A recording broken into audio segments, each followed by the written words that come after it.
One expert said Dido Harding's appointment makes about as much sense as Chris Whitty, the Chief Medical Officer, being appointed the Vodafone Head of Branding and Corporate Image. Why is she the right person for this job? Is she qualified for it? Yeah, absolutely. I mean, she's simply the best person who could be doing this job now. I'm just wondering what experience Dido Harding brings to the table. She doesn't look like she's got a massive amount in terms of working in the fields of public health, apart from, of course, being one of the board members of the Jockey Club that'll let the Cheltenham Festival go ahead in the early days of the pandemic.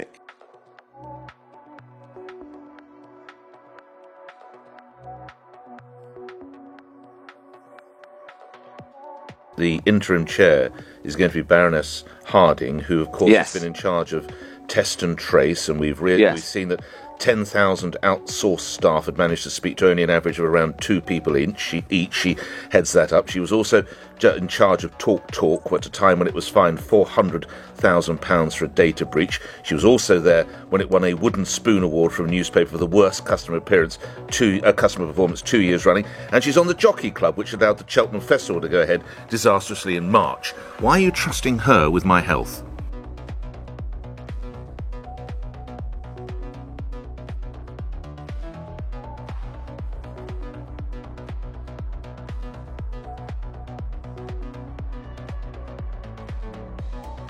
Let's remember that the only reason why Gavin Williamson is in his job is that we have an appallingly low-grade, low-calibre cabinet, because they've been chosen by Boris Johnson very deliberately, not for their competence, not because they're the most talented people in the Tory party, but because A, they won't challenge him, and secondly, they're loyal to him on Brexit.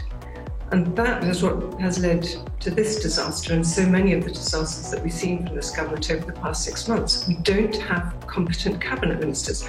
Now, Boris Johnson can't afford to get rid of Gavin Williamson at this moment for 2 reasons. First, that if he does, people will start asking what was Boris Johnson's oversight of this and why is the Prime Minister absent when he should be on duty. Secondly, there's so many more problems still to come in education. The principal one being, how are we going to get children back to school?